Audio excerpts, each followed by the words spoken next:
জমিতে দুটি ফসল, লাভ হবে দ্বিগুণ।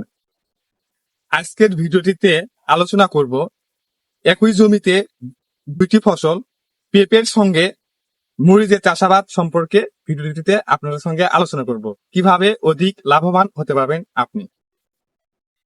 একই জমিতে পেঁপে চাষাবাদের সঙ্গে মরিচ চাষাবাদ করে আপনিও পেতে পারেন অধিক মুনাফা এবং জমির সঠিক ব্যবহার। পেঁপের জমিতে আপনি সাথী ফসল হিসেবে মরিচ চাষাবাদ সম্পর্কে জানতে চাইলে ভিডিওটি না টেনে সম্পূর্ণ দেখুন এবং আমাদের চ্যানেলটি সাবস্ক্রাইব করে রাখুন। পেঁপের সঙ্গে সাথী ফসল হিসেবে মরিচ চাষাবাদ করার মূল থিমটি হলো পেঁপে এবং মরিচের একই রোগবালা আক্রমণ করে। দেখা যায় আপনি পেঁপেতে যে রোগবালাই হয় একই রোগবালাই মরিচও আক্রমণ করে।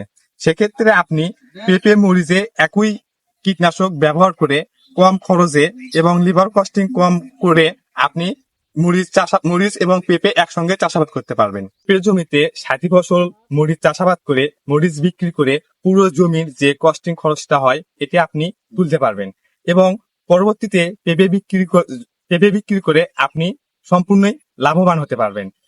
পেঁপের সঙ্গে মরিচ চাষাবাদ একটি লাভবান ফসল হিসেবে আপনি সাথী ফসল হিসেবে চাষাবাদ করতে পারেন। এরকম নিত্য নতুন প্রজেক্ট প্ল্যানিং ভিডিও এবং আপনি লাভবান হতে পারবেন কিভাবে, এরকম পরামর্শ পেতে আমাদের দেওয়া স্ক্রিন নাম্বারে আপনি যোগাযোগ করতে পারেন। ধন্যবাদ।